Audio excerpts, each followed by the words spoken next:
Good evening, everyone, and welcome to a special one-shot flashback episode of our Salem by Night Chronicle. I am the Ravenous Archon. My name is Will. I will be your storyteller this evening. And before we hop into it and get into the meat of the action, we're going to flash back, like I said, to 1980.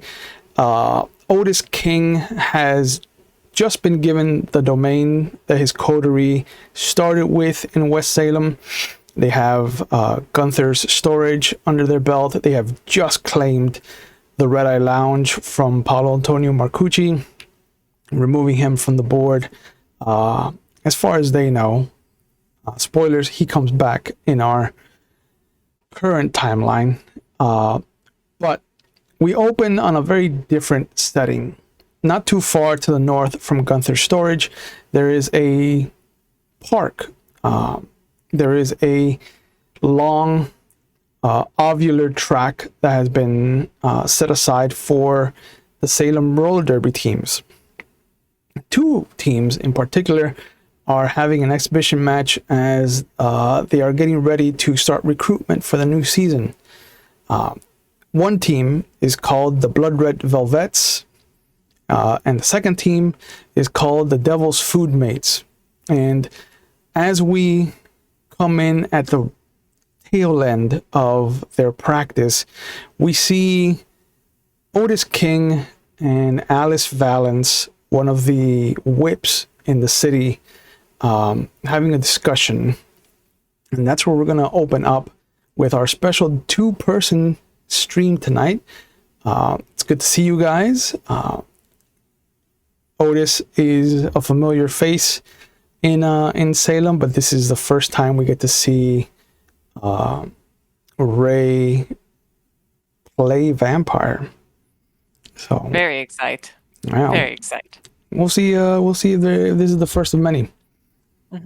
But as you have pulled up your car next to, as Manny has driven and pulled up next to Alice, he gets out, goes over behind a dumpster, and then after a few moments, you will feel a hand on your shoulder. And you know that he is there with you. Alice takes a drag from her cigarette and then flicks it away. And she looks at you. Otis, thank you for coming. It is your domain. We're on the outskirts of it. But I figured if anything happens, you should be here to handle it. Sheriff Green doesn't expect anything to happen, but he does have a family member on one of the teams, and so he's asked me to be here just in case. So I appreciate you coming out, helping me keep everything locked down. Of course, Alice. That's what I'm here for. But have you met Samantha Crushing? Are you two acquainted? I do not believe so. Okay. She has called in one of her favors, and Geraldine has allowed her to embrace her ghoul currently. And she points behind her. She's one of the girls on the team. Couldn't tell you. They have these ridiculous names. But yeah, I'm not very familiar with the sport myself. But yeah, no, it's.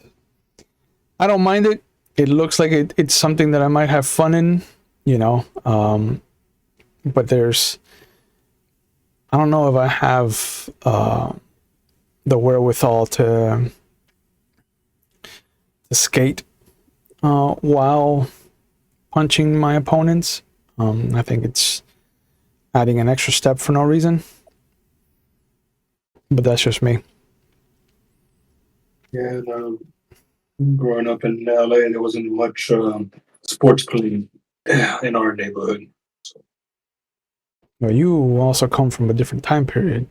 Like you grew up in the thick of it. Oh, Now you grew up with Huey, you know? yep. Yeah, Huey and I, we go way back.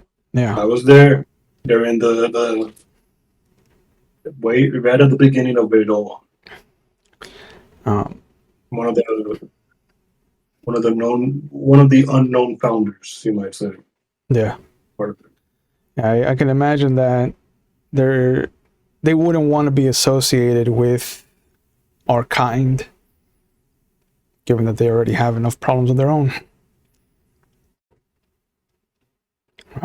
Um, there's no trouble to be expected, but what type of trouble will be expected? Anybody trying There's been to stop? talks of a couple of new faces in the city that haven't introduced themselves. One of them is a real can't miss kind of situation. Apparently, there's a woman that walks around like she's a Victorian age mourner, like full blacks, just black veil. I'm assuming Nosferatu to hide their features, but we won't know until we get an introduction from her. The ones that I'm worried about are there's talk that some people have seen, and I don't know, you might be somebody to be able to point them out to me, but there's an ex-Sabbat Templar from LA called Grant Reynolds, who's supposed to be here with one of his little, I don't know, cohort. I don't know if that's the right word for it, but there's some ex-Sabbat La Sombra that's supposed to be with him. So, sheriff just wants to make sure there are no breaches tonight. You know, we'll keep it on the down low. Very interesting night. Yeah, for real. They're wrapping up. If you want to come on, I'll introduce you to Sam. She starts to walk towards the practice, and I'll let her walk before, give her some time so I can stay back and mention something to Manny. Sure. Manny. He squeezes your shoulder. Your shoulder. Yeah. You caught all that, so why don't you keep your eyes peeled? Or do a nice little recon around the area. You feel a squeeze, and then you feel the hand release. And then I follow right behind. Okay. The exhibition match has come to an end. The referee, who calls himself Humorous Breaker, with humorous spelled like the bone, stopped keeping count of the score. It's an exhibition match anyway. This is just to show off the teams. But the team captain for the Blood Red Velvets, her team name is Crimson Cougar. She comes over with her star player, who calls herself Cherry Piles. And they, the teams exchange handshakes, good games, things like that. And as everybody's kind of rolling over to sit down at the benches and start taking off their skates, you, Alicia, will see this blonde woman come up. Jeans, they are ripped at the knees, almost a decade too early. Not a fashion statement. It's wear and tear. a black undershirt, like a man's black undershirt, long U-neck, and then a black leather jacket. Looks to be high-heeled kind of Joan Jett boots. And there's the odd kind of off-tempo clink that comes from the spur that she has on her right foot. So normally a cowboy would wear 2 spurs. And you would She's coming up to me? She's coming after up. Practice? She's coming up to your team. Okay. And you see one of the players on your team, who is probably your rival for like top spot. She calls herself Angel Takes, because Angel takes whatever she wants. Not me. She's gotten better recently, and you see her stand up and just kind of like one skate still on. She hobbles over, gives her a hug, and comes over and starts introducing her to everybody. But she says that this is Samantha, her boss over at the Last Call bar. She came over because she wants to try to sponsor the team. She's been talking about everybody, and she introduces, the team captain, who calls herself Trifle Butter, because you better trifle with anyone but her. And then she introduces you as Little Pound Cake. Mm-hmm. And Samantha just kind of looks at you, is like, is it a requirement for everybody to have ridiculous names? Alicia is untying her shoes, but to respond to her, she spits out her mouth guard on the floor, and she reaches into her pocket to get bubble gum. Ridiculous? Look at your pants. She looks down. I mean, they cover most of my legs, so can't complain. It's a good look. It's a good look? All right. Where'd you say you came from again? I'm originally from LA, but I've been in town for a while. That's it. Everyone from LA thinks they're better than everyone else. It's true. Mm-hmm. It's true. It's a shame that I'm actually better than everyone here. And she smiles, but Angel Takes, whose name is Candace, you see her kind of punch her arm. Mm-hmm. She goes, all right, let's not make enemies the first night. You're here because you want another employee, not ostracize the people I play with. And Samantha just kind of nods. Yeah. So open invitation if anybody wants a side gig or something. I could use some extra help at the bar. I can teach you how to make certain drinks. What time is the bar open? It's an after hours bar. Damn. That's why it's called the Last Call. So it would be, starting at midnight and going until 5, 6 in the morning. Yeah, I already got one of those. The bar sounds fun, though. It is a lot of fun. You get regulars, and you get homeless people. And you get regular homeless people. I don't mind that. Yeah. I might visit whenever I'm off. Yeah, you should come by. And you see her dig into her kind of inside vest pocket, and she pulls out a business card. Alicia takes it and says, "Drinks are on you, right, Los Angeles?" First drink, sure. I can comp one drink. And you notice that there's a little stack of cards. Like she came ready to like hand them out. Mm-hmm. and then she follows Candace to the next girl and down the line and whatnot.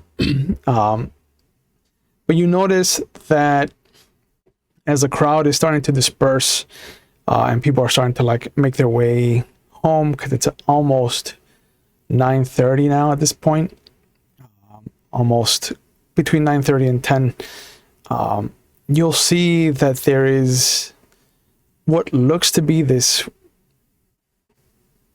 dream figment, and there's a moment where you literally kind of shake and do a double take, because there is this woman in classic post-Victorian slim dress, the frills at the wrists, the kind of frills at the neck, and just this black veil in front. Like, it looks like she belongs in a funeral. Like she's in mourning. We're alone, or no, like she's no. The crowd, okay. The crowd is parting, and she's standing there, just kind of looking in your team's direction. I kind of look around and see if anyone else is seeing what I'm seeing. Are they? People are talking to Samantha. Like, the only people that are currently even looking in that direction are the other team, who are kind of like gathering in mass and kind of pointing at her. And then your team captain, whose real name is Hannah, she looks up, she sees it, and then she looks at the rest of her team. She sees that you are also looking, and she kind of leans over. Are you seeing that, or am I? Is it Halloween and we missed it? No, it's July. We haven't even gotten to Halloween yet. I try to grab this person's attention by just casually, hey, just to see if they look. Because, like, is this a picture? What's happening? Yeah. And as Otis and Alice are coming up and kind of surveying the situation, you'll see the crowd part. You'll see the kind of description you were given of the new face in town. And then you will also hear one of the players just kind of call out to them. And Alice looks over at you, Otis. Oh, this could be bad.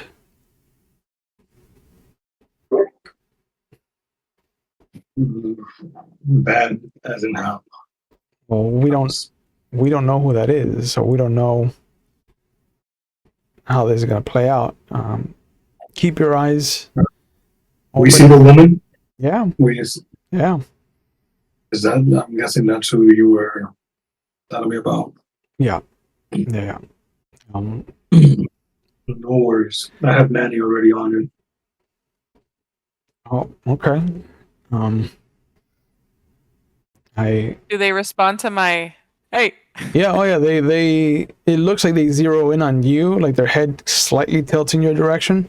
Mm-hmm. And then the hands, which are currently like right hand over left hand holding the wrist, switch, so it becomes left hand over right hand holding the right hand's wrist. And you see her start to walk in your direction, but it's kind of creepy because you don't see the gate of the steps. It's just a straight kind of walk, like a float. And yeah. And you notice that people who would be about to walk in front of her, or that are too close, start to open up. There is a wide berth that is given. And there's a moment where, as she approaches Alicia and Hannah, that you feel creeped out. There's this sensation, like a wolf in sheep's clothing. But after an instant of you feeling it, it's gone. And you'll notice that some of the people that were walking away from her and giving her a wide berth kind of react the same way. They're like, oh, I don't know what I was just thinking. And then they start to close up behind her, but she comes over. She nods, her hands still clasped one over the other. Hi. This whole time, while the moment that it passed, that we're not creeped out anymore. Yeah. Alicia grabbed her helmet to keep in her hand, kind of as like a shield, just in case somebody's coming up to her. And when she's spoken to, she kind of looks at her and says, "What was that? What the hell are you doing?" Her head tilts. Well, I don't understand the question.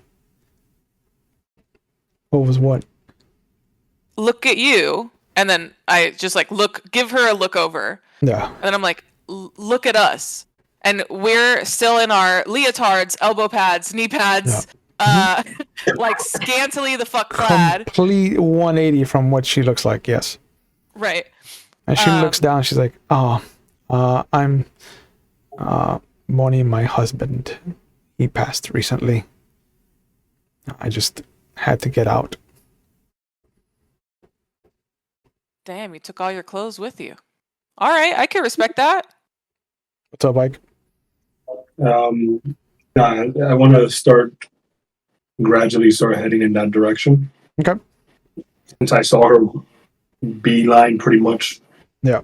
Towards just one of the players calling her out. So yeah, I want to make my way over there with Alice because we don't know her and she's in my domain. So. You see, and you see Alice takes notice of you going in that direction, and as right as she's about to follow suit, you see her head tilt in a different direction, and she turns towards that direction. You see her start to make her way around to the rear of the group that's gathered. And I want to know who's in my domain. Oh yeah, you should. I just Alice could do whatever she wants to do. Yeah. I'll tell you when you come into the conversation. But yeah, Alicia she kind of gestures and says, "So, do you want to join us now? Is that why you're here?" Oh, I don't think I have the fortitude for this kind of sport. Yeah, you don't look it. And she tilts her head again. I don't understand the criticism. Oh, I'm just saying, look at you. Again, we can do the whole look again.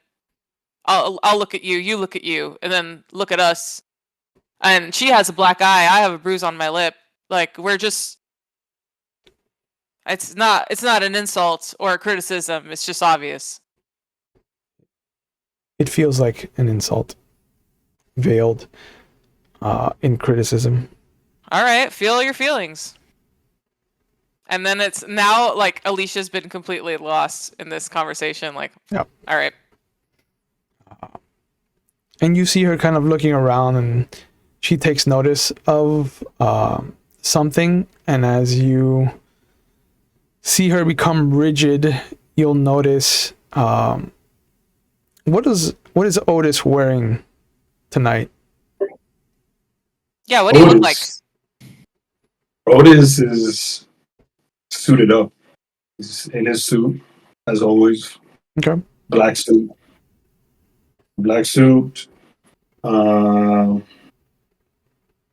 Three-piece.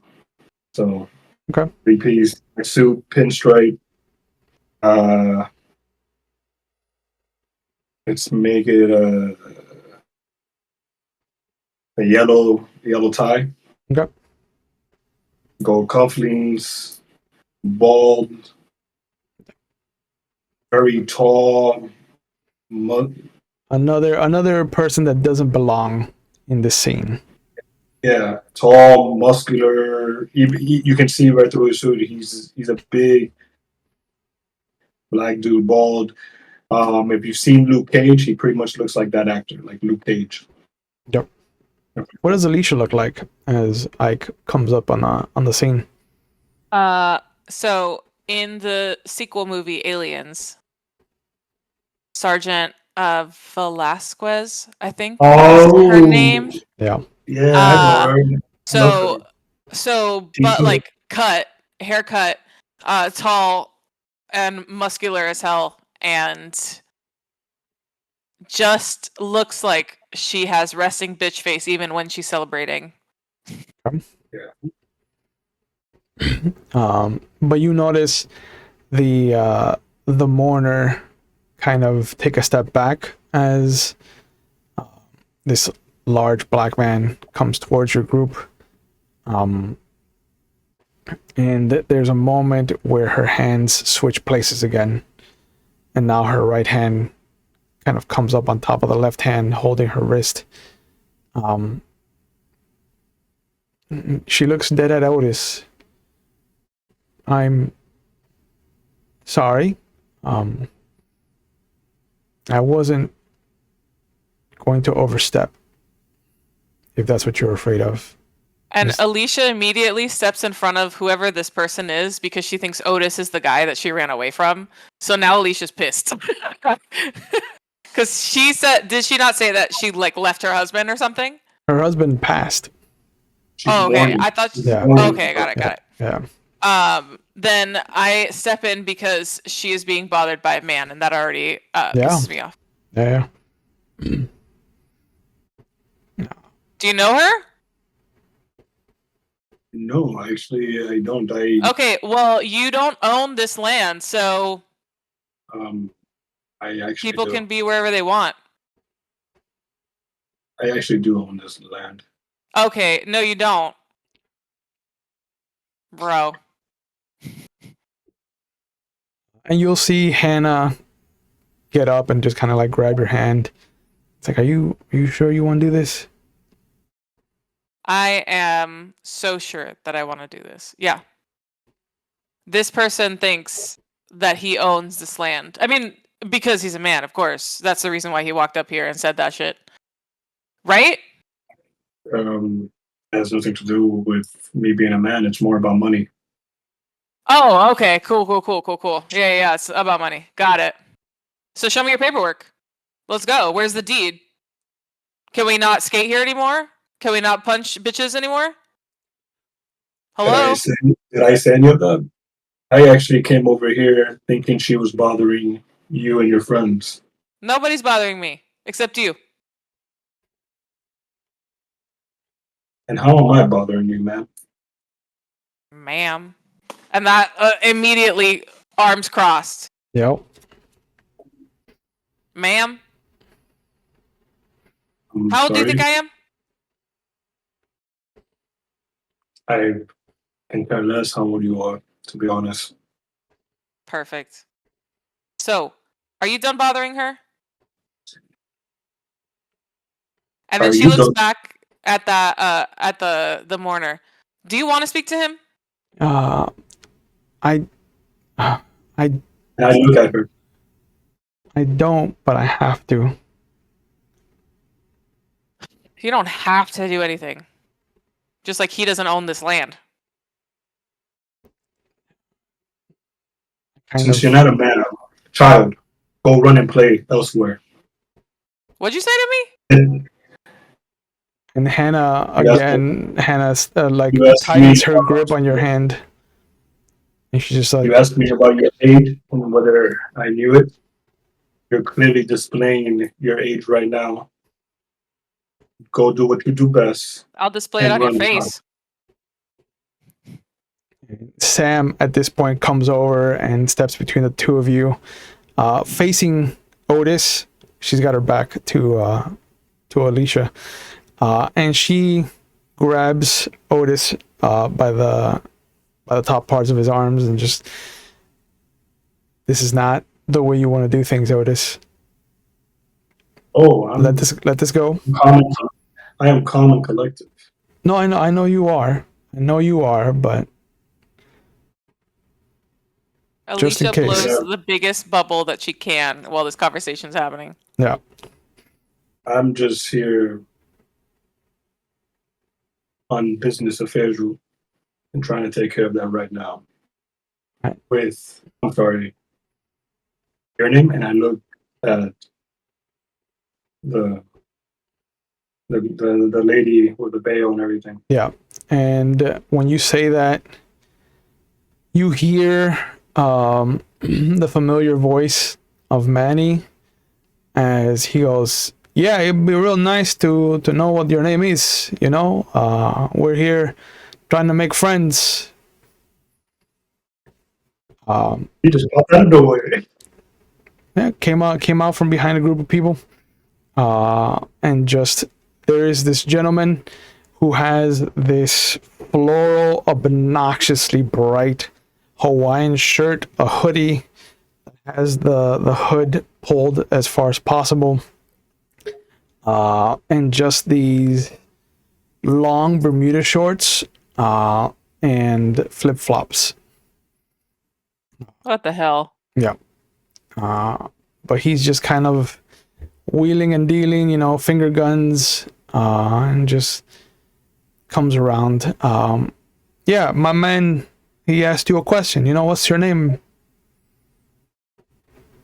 You got a name to give us? And you can see her head turn in your direction, Alicia. And then she looks back at Otis. She goes, They call me Willow. Willow. And Manny goes, like the tree? You a weeping willow? You do a lot of crying?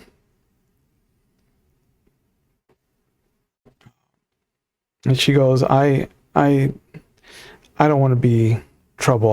I'll leave. You're no trouble at all. It's the Just- first thing we agree on. She's I not in just trouble wanted- at all. I just wanted to know what business you attend here. And Manny steps out from behind her and towards you. Now that we have that settled, there's another problem that needs your attention, Otis. What is it? I think it's better to show you than to tell you. You know what I mean? Gotcha. I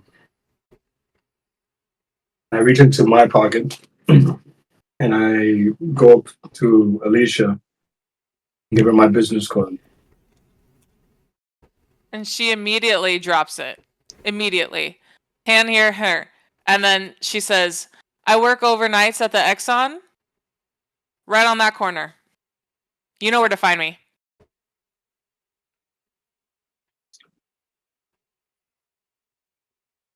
Your name? You can call me Pound Cake. Pound cake. Oh, pound cake. You can call me Otis. I'll call you a lot of other definitely. things. I'll definitely stop by the gas station. This kitty has claws, hey, Otis? The immediate glare. Manny looks at you, he's like, oh, baby. No need for that. We got all night to work on our relationship. She immediately gags. Like, at that comment. Yep. But he grabs Otis's hand and Otis's arm and just kind of like leads him away. Sam at this point just kind of shakes her head, looks at you, looks at Hannah. How about that drink? Looks like the two of you could use it right about now. I have to start work soon. Can't have a drink yet. But 6 a.m., right? Until 6 a.m. I get off at 5. Okay. And Hannah starts walking with you, and you notice that the moment that Hannah starts to walk away from the situation, the mourner's gone. Yeah, Alicia was gonna turn around and say goodbye to her, but She's gone. cool. Cool.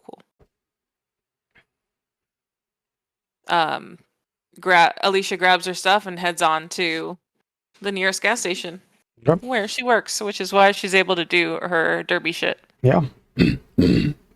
Coming in right by the skin of your teeth to clock in. The manager is just sitting there. I don't know how you cut it so close.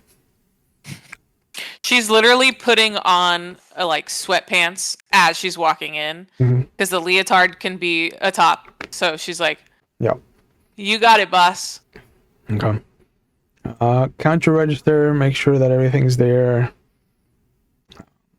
And once you're done, I'll switch places. Heard. And she goes and she starts Yeah. checking all the shit, and You go through your. she gets her own magazines. Yeah, you to go. read You for the go through night. your process, and there comes a point where, he goes after stocking the shelves, and into the office, and there's a moment where you don't hear the door open, but you see something out of the corner of your eyes. And as you look up, you see the mourner just walking between shelves, looking in your direction. Hey, can I help you? And it's very, very laced with sarcasm and not wanting to help in any capacity.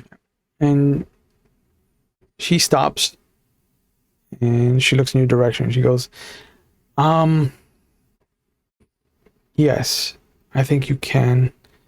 And again, she glides towards you. She's on the other side. Condoms are over there, actually. She's on the other side of the counter. Oh, shit. Okay. Not on your side. I'm just saying she's in front of you. I was like, what the fuck? No. And she looks at you, and you notice she's taken off the lace gloves that she's had, and she has these beautiful manicured hands, but they look like she's never seen sun before. Now you can see the veins underneath the skin, and she places her hands on the counter. I want to thank you for stepping up when that man came over.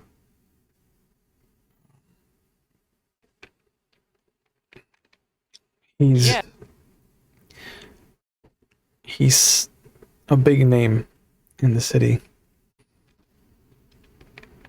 I'm sure people tell him that, and that's why he has such a fucking inflated ego. And she like angrily flips one of her magazines that she has on the counter. She smiles and she says, his type is like that. Well, you don't have to deal with him.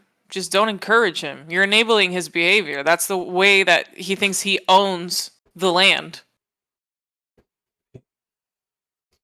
His people are like that, unfortunately. What is he, a fucking gang leader? And then I flip another page angrily. I don't think he is.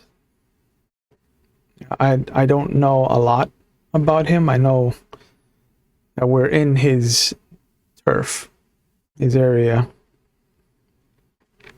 I see. Well, if he ever comes into my turf, aka this fucking gas station, he'll hear it from me.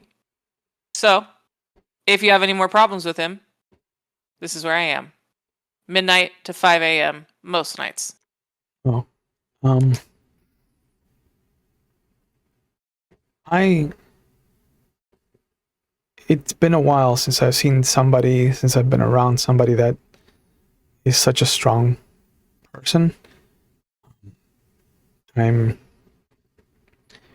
used to having to be meek and quiet and speak when spoken to. How do you do it? Well, firstly, I don't take orders from anyone, and it doesn't seem that you do anyways. Sorry about your husband's passing, but also, now you're in charge of you, right? I'm in charge of me. Mm-hmm. I don't know. I don't do compliments very well, so thanks, but don't do it again.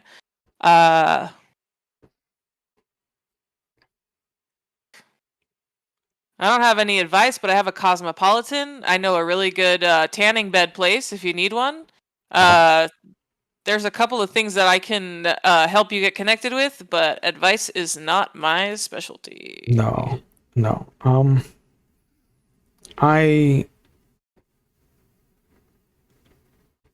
I don't know how to ask this, but I was Just ask wondering. in the rudest way. Do it. Okay. And you see her reach up, and she unclasps some of those snapping bobby pins, and you see her pull the veil off of her face, and it looks strange. It is like the skin has been pulled up around the top of the nose. The holes are so wide, and the part in the middle so thin that it almost looks like it's been pushed up to like a bat-like nose. Mm-hmm. The mouth is wide, and there is the appearance of an overgrown pair of canines, but the skin is pulled in weird shapes, and you notice that her ears have the slightest hint of points. Mm-hmm. And she looks at you and she goes, "How would you like to be my friend?" There's definitely like a hinge at the waist to kind of like look at her more intently. And as she's looking her over, her face is like, but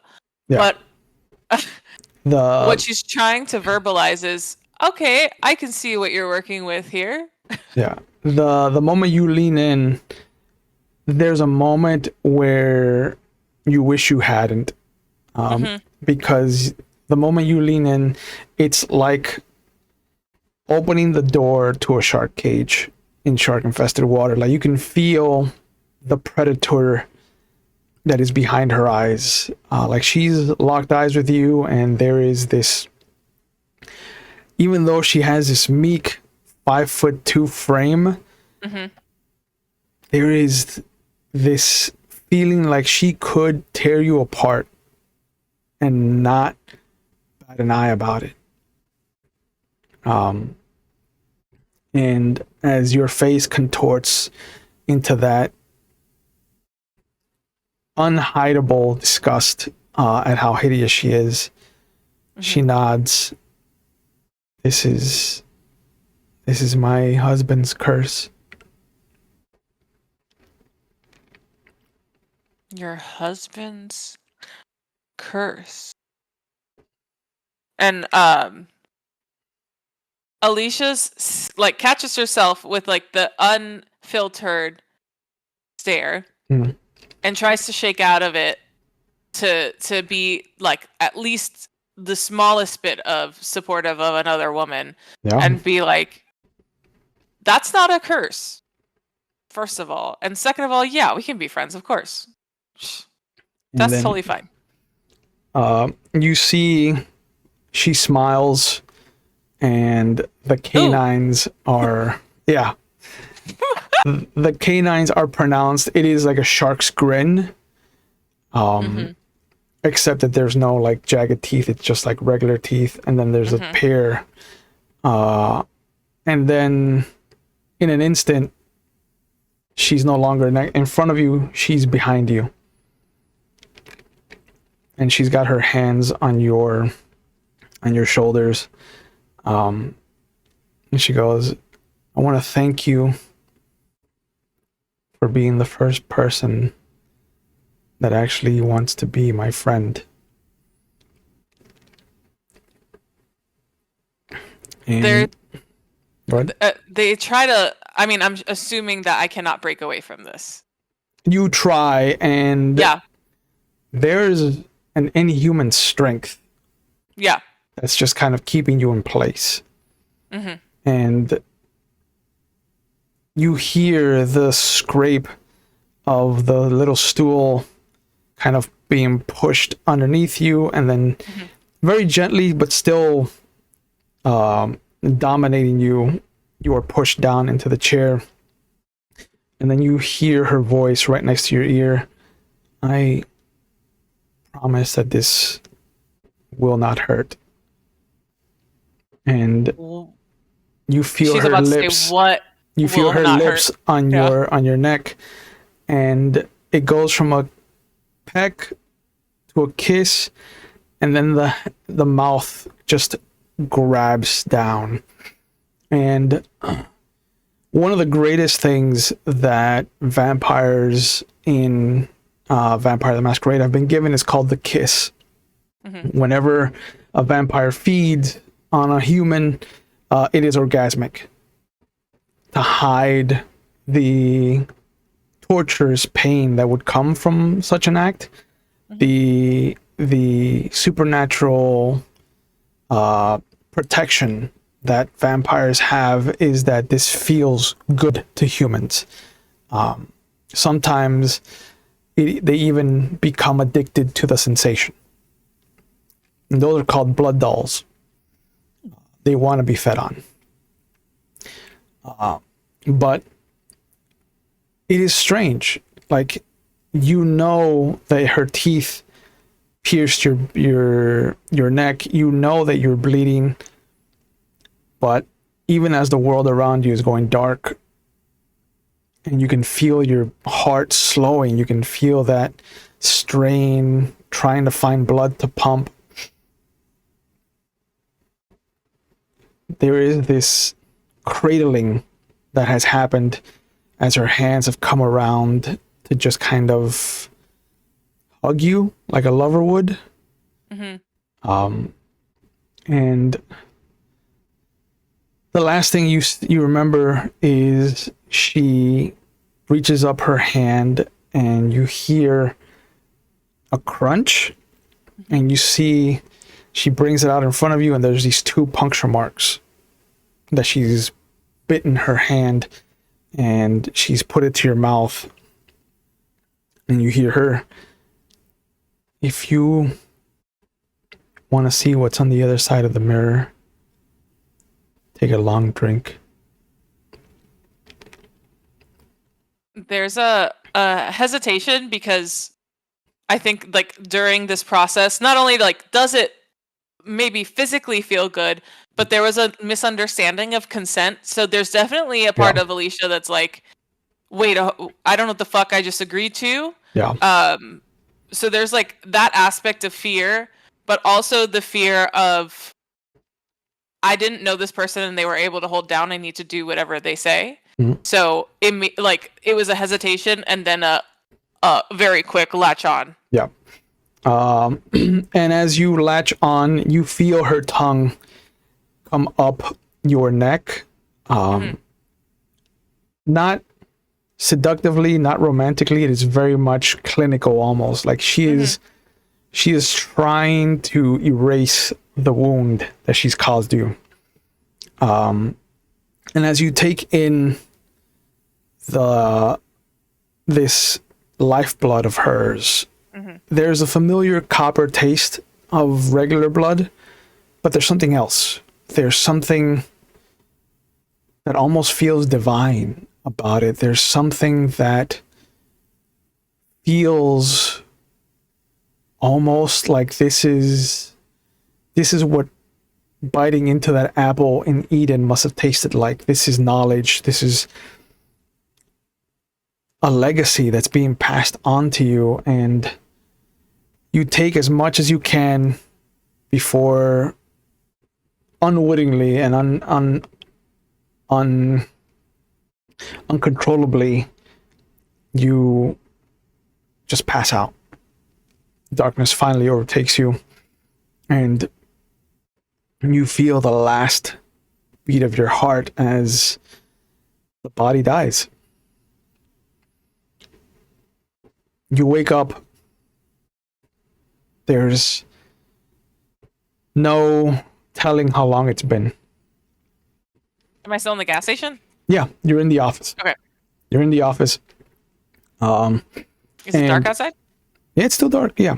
Okay. And you can see that the lights to the gas station, the main part of the gas station, have been turned off. The doors look like they're closed.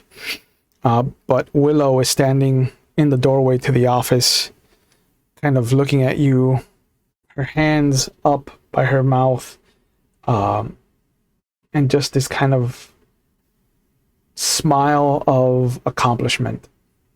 And there is a moment where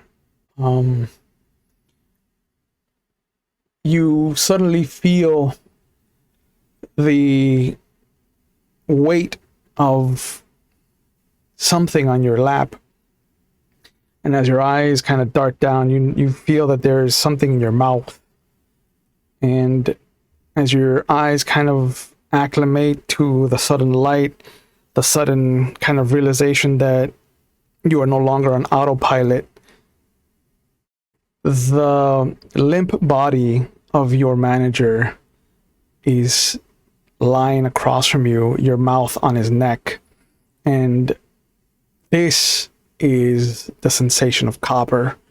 This is the sensation of blood. But there is this need for it, this want that only this can satiate. And as you feel his heart stop as you're feeding, the last breath escapes him, and you hear her just barely audible. You imagine that a normal person couldn't hear this kind of whisper. Like, this is low. Now you see her mouth move, and you just hear clear as day, lick the wound. And as you pull away, you can see the two marks, the telltale marks of the vampirism. You can feel the warmth becoming cold of the mask of blood that you must have around your mouth from feeding a little pool of blood around his body. And again, you see her mouth move, and you barely hear it. You hear it loud as day, but you know she didn't say anything. And again, she says, lick the wound.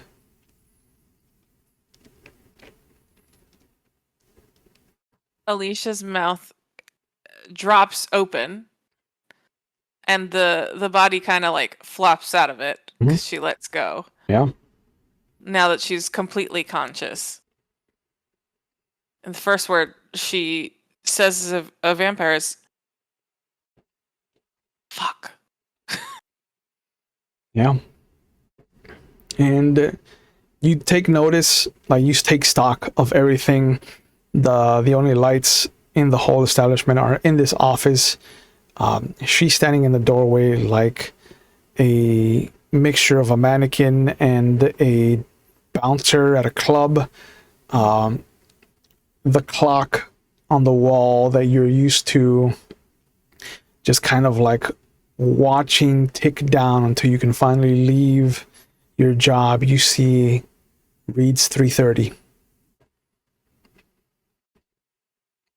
You've lost at least 3 hours. How long were you dead? You start to think. Mm-hmm. How long did it take? And are you actually what you think you are?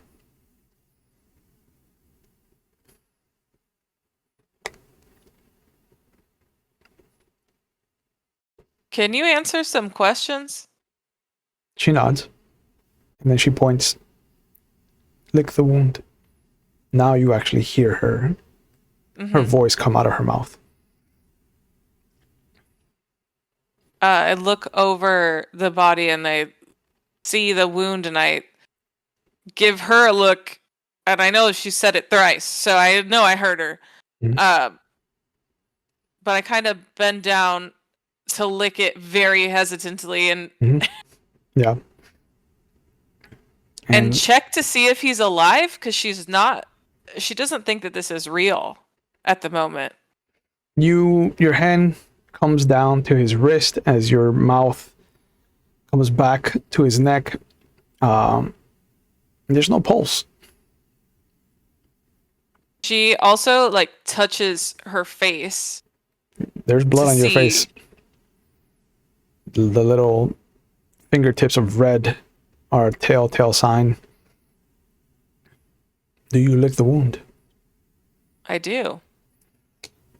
The moment you pull your head back, you will see the one kind of streak of where your tongue lapped up the skin.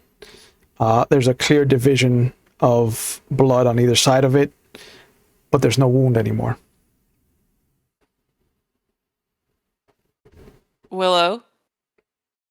She nods, and she comes over and she holds out her hand to you. My friend. Alicia looks at it. What are the requirements to be your friend? And then after that question is asked, they kind of the hand was offered this way, but they want to grasp it. Yeah. Like they do. Yeah. So, and you're not sure whose coldness you're touching, if it's hers or yours, but there's no warmth. The normal warmth that you would feel from a hand coming in contact with another hand is not there. And you feel very gently, she helps you up onto your feet. She goes, "This is my way of thanking you. I felt like turning you into a ghoul wouldn't be enough. I think this is going to be better for you." Alicia looks back at the body again. Yeah. And she kind of has this thought of fuck, I'm not going to get paid this week. And then she looks back at Willow. She bends down and she picks up the body, just like a princess in the princess hold. Like it does not weigh anything. And she just kind of throws him over her shoulder. Are we...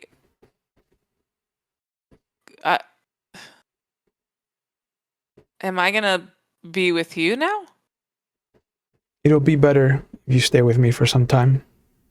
I can teach you about our kind. And she goes over and you see her start to push some of the aisles, the shelving down. She throws things and you see her pick up an entire kind of shelf one-handed and just push it over so that it crashes into some of the coolers. And then she goes over, she brings her fist down on the register and it pops open. And she goes, "Take the money. Make it look like this was a crime. It'll be better for you." Okay. Alicia gets all her shit together and kind of just shoves as much money in her bag as she can, and she looks at her manager and says, "Are we just gonna leave him here?" No, I'm going to take him with us. Oh, that's worse. Okay. Yep. It's fine. Um, That's why there's a river. okay. And you see her go out. She unlocks the door. She pulls it off its hinge. And there is no effort to her. Mm-hmm. Like, she pulls the door off its hinge and throws it against one of the fuel tanks. She kicks in the other door, and you see that there is just this little kind of sprinkler of gasoline coming out of the gas tank that she punctured. Mm-hmm. And she goes, lesson number 1. Well, number 2, fire is bad. And then she walks around to a car that's parked on the side of the little gas station.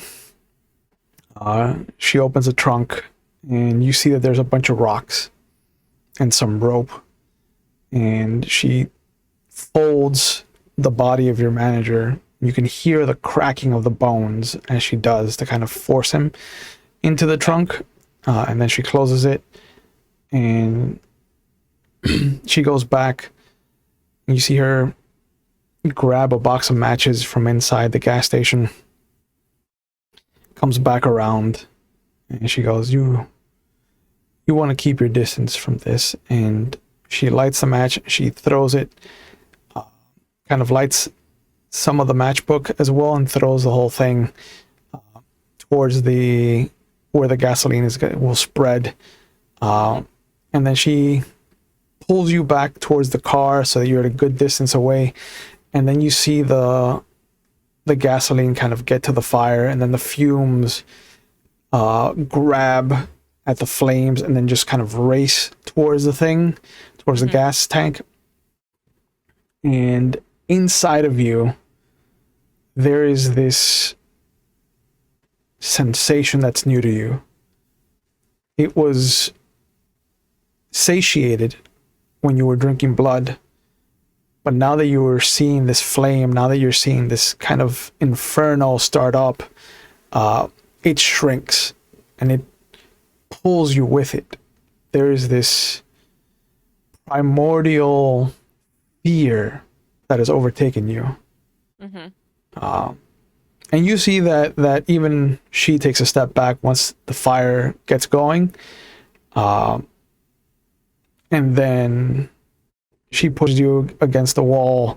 She steps towards the wall, and then you hear the kind of loud bang that comes from the fuel kind of inside the gas tank, expanding and exploding outward. And she goes, okay, now we can leave. Alicia, with her stuff, after the whole literal explosion, reaches into her bag, grabs another piece of gum, and pops it into her mouth. And just starts chewing. Does not feel well.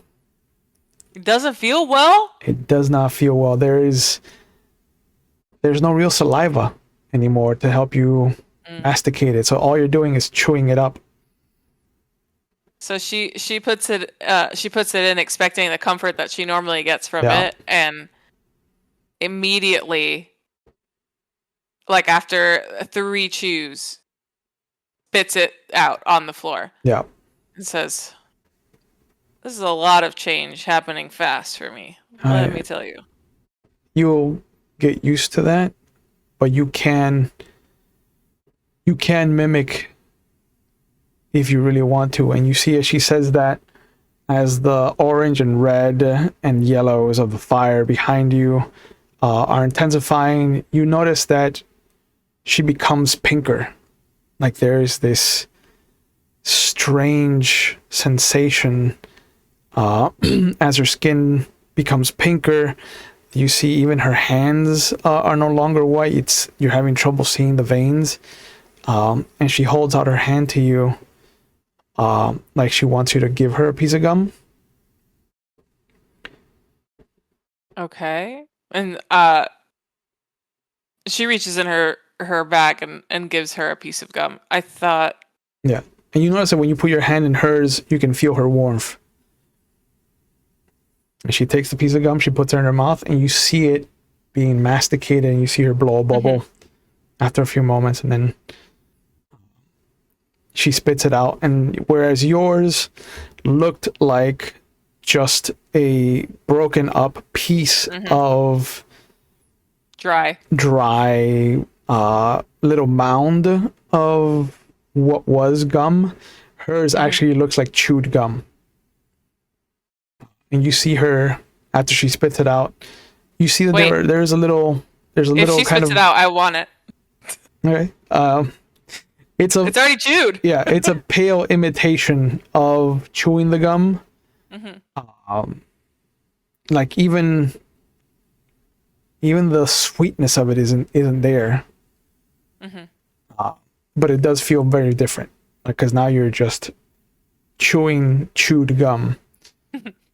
Yeah. But you see that after a moment, she becomes pale again. The pink disappears, and she opens the door for you, the passenger side door. All right. Alicia is kind of thinking about the dichotomy of, like, I was trying to protect her and now she's taking care of Alicia, which is not something that's ever happened to Alicia. So Alicia gives like a very faux curtsy and gets in the car with all their shit. Yep. And she comes around, gets in the driver's side and pulls off, and you'll see that she ties some of the rocks to your manager's legs, throws them in the river. If we're gonna be hanging out a lot, you're gonna have to go shopping with me. Understood. Good. I hide my face for particular reasons. Fine makeup. As you grow older, you'll see that your curse will develop in its own way. But I hope that you don't hate me for this in the future. I'll be frank with you. I don't know what the fuck is going on. And she grabs your hand and she leads you back to her car. She opens the passenger side door again for you and she goes, "You're a vampire now. And I will teach you everything that I have learned about it. And hopefully I can prepare you for this new world of darkness that you've joined."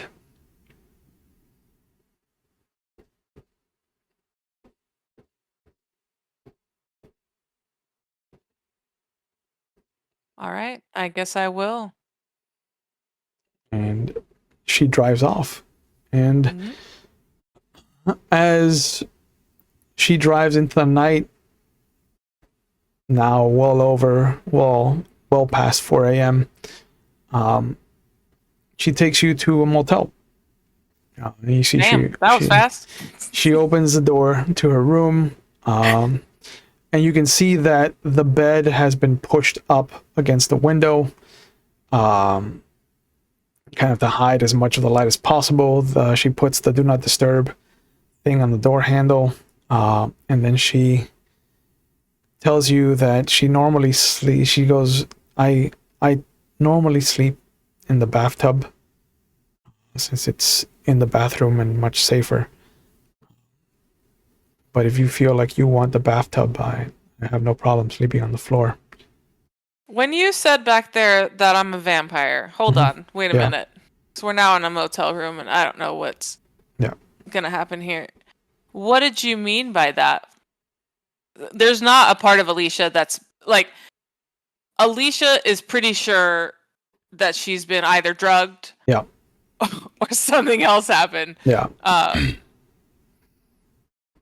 Yeah, and she kind of motions to the room and shows you that the bed frame is still where it was, but the mattress itself has been pushed up against the window. She kind of goes over to the bathroom and she shows you that there is in fact a pillow and some blankets that have been put in the bathtub. And she goes, it sounds like a fever dream. It sounds like something unimaginable. But you'll see as the sun comes up, there is no fighting this.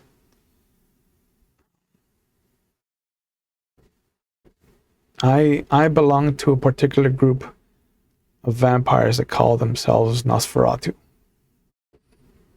We are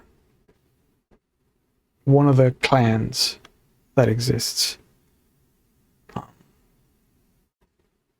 Quick and dirty history is that we all come from one progenitor, which is Cain from the Bible.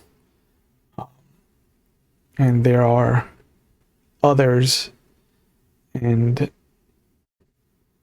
how many?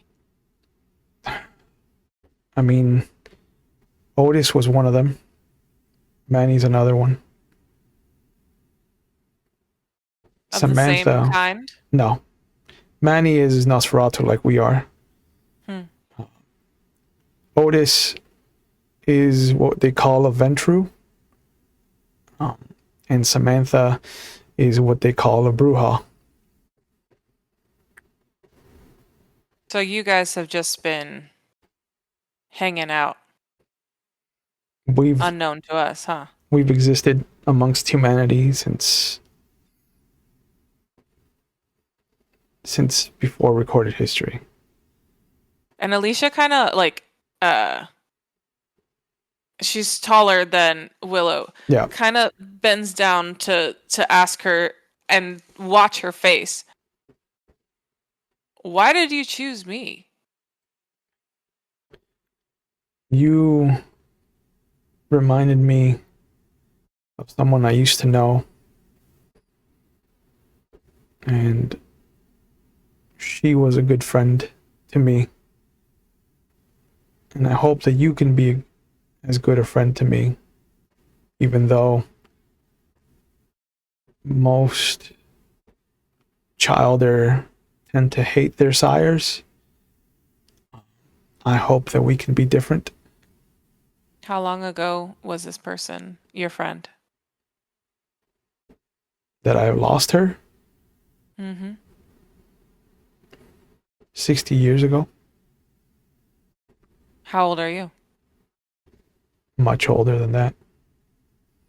How old are you? You're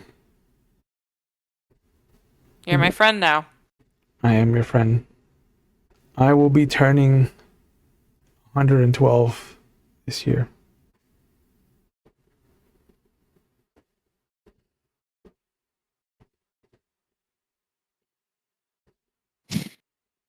Well, shit.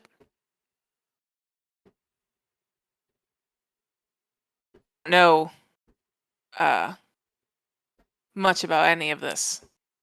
I'll teach you. So the whim that you took is a pretty big one.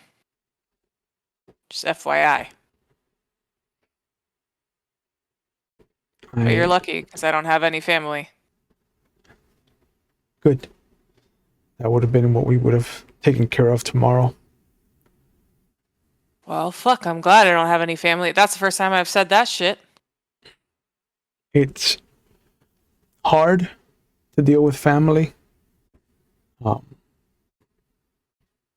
I was married and I had children when I was embraced.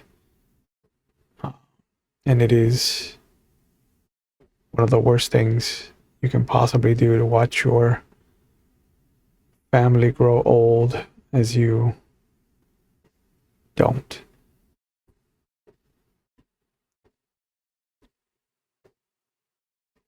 I could only imagine. We But have again, nothing but time in front of us. And when you are ready, I will not restrain you or restrict you in any way, shape, or form. You are the best gauge of whether or not you're going to be ready to join our society. There are rules. That's why Otis came up to me tonight. I hadn't introduced myself. And we were in his domain. And although so he wasn't joking. he doesn't own the park, but he has been put in charge of that territory. You don't hunt in someone else's domain. Were you Yep. hunting me? No. I was there for other reasons. Other reasons. We'll get to that. And she looks at the clock that she's moved over so she can see it from the bathroom, and it's just after 5. And she goes, you might want to get comfortable. We don't fight the day sleep. It's difficult. Okay. And Alicia kind of looks around, and there's not really a spot to sleep. So just like she's done before, she kind of just puts her back up on a wall, hugs her knees into her, and tries to sleep that way. Okay. And she does offer you the pillow, like she grabs it out of the bathtub and she puts it behind your head. Nah, I'm all right. You keep it. Okay, if you're sure. Mm-hmm. And she lowers herself into the bathtub and you see her kind of lie down and she looks over at you. And after a moment, she extends her hand out towards you.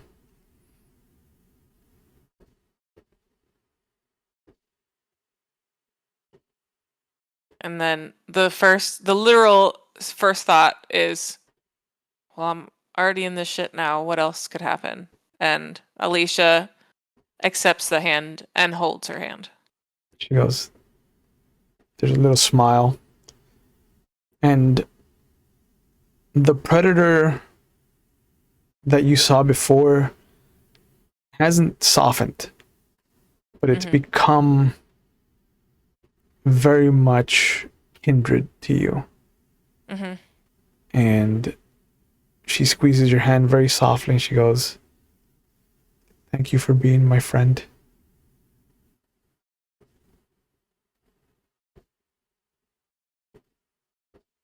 You're welcome. And as you say that, she squeezes one more time and then the world goes black. And this has been an introduction to Vampire the Masquerade. Yay. So what did you think of that? Me or Ike? You. Ike's played before. I know how Ike feels. But he made so many faces. So I thought you were asking him because he was silently in the dark. No. In his dark. No, the way I work it is that I ask you, you know how I have questionnaires for character backgrounds because I like having a character, not a set of points at a table. And so what I do is once we go through the questionnaire, I will mark down 3 clans that I think best suit you. And then given the scenario like you just had, I will have the clans I'll have representatives of those clans in play. And depending on what you do, one clan will definitely stand out. And in this scenario, Samantha was one of the members. Otis obviously was one of the members, one of the representatives, and then Willow was another representative. And the only reason that Otis was a representative is because you specifically asked him to embrace you, to have Ike embrace you. And it would have, it was always an option until it wasn't. When did you think that it wasn't? The moment that you stood up for Willow. Okay.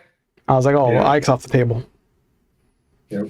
There's no way that he can come back from this scenario.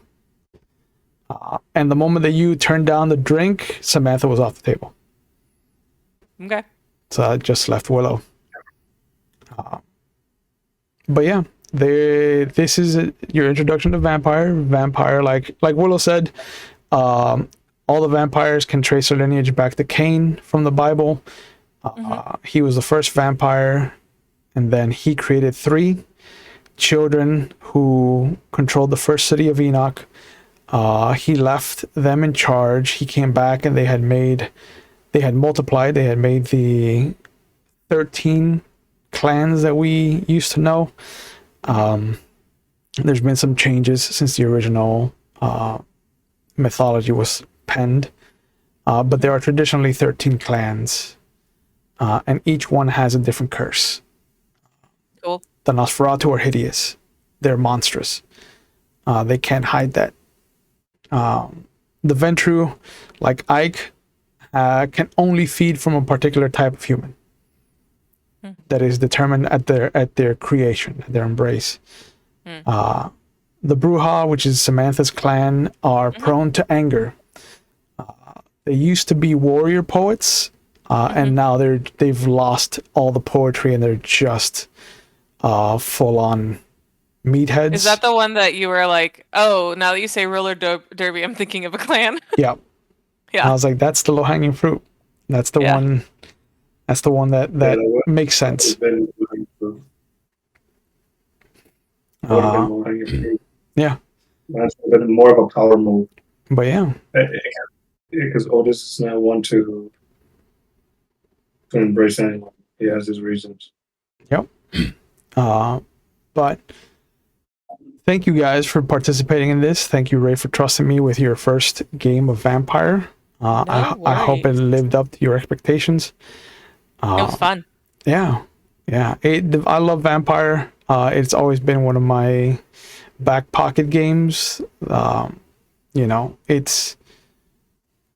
It's one of those 3 games that I'll always have something that I can run off of the fly, like Star Wars, Legend of the Five Rings, and Vampire. I could come up with a story in a couple minutes, honestly. Nice. And just run something. That's how ingrained in my psyche, in my memory, this game is. But I'm glad that as someone who is a fan of the vampire mythos, that we finally got to show you the newest iteration of what was probably the best template for a vampire game at the 90s that the 90s could offer.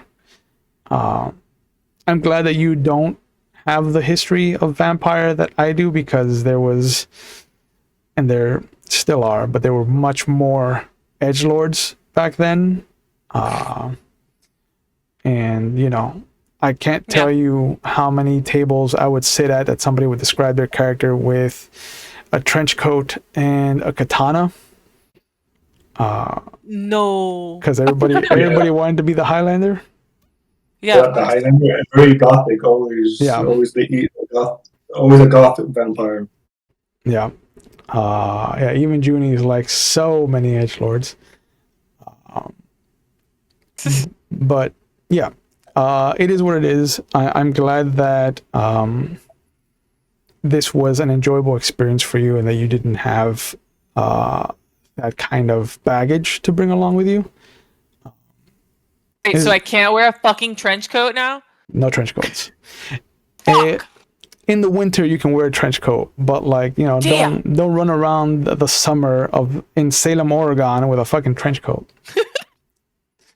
But yeah, you know, maybe next time I'll run something in the modern setting, so you can use cell phones and you can see the trouble that brings, and then we can actually go through a questionnaire and let you choose a clan that you want to play, or actually have it be another kind of session 0 embrace. But yeah, thank you for participating, man. You know, I'm happy to. I've been reading too much vampire content for too long not to play this fucking game. yeah. And you know, Interview with the Vampire doesn't help that itch. So I'm lucky that I get to play Vampire on Mondays. So I get to scratch that itch pretty regularly. And I get to play in the Dark Ages game that McStabber Studios is running. So that's a completely different animal. Like that is, we started in 1100 and now it's now I think we're going to pick up at the end of the 1300s, at the beginning of the 1400s. So yeah, our vampires are 300 years old, and we have the power to back that age up. And there's still bigger fish out there. So, you know, we always worry about the older fish, because the older you are, the more powerful you are. Yeah, so pretty much Willow is stronger than Otis. Oh yeah. Yeah, Willow's stronger than Otis. Because Otis in 1980 is only, what, 20 years old? Less than, as far as a vampire? Yeah, because he would have gotten embraced in the 60s. Yeah. So less than 20 years as a vampire. Not taking anything away from Otis. Otis is a character that continues to come back in our 1985 setting. And so, you know, Alicia exists now in the world. So if you ever want to come back as Alicia, you can. If you want to make a new character, you can also do that. But the door is now open for you. You can no longer hide behind the "I don't know the system" excuse. Hell yeah! Next time we'll play with hunger. Okay. The hunger mechanic is really interesting. No, and all the disciplines. And yeah, because vampires have powers. Powers. And one of the main Nosferatu powers is super strength.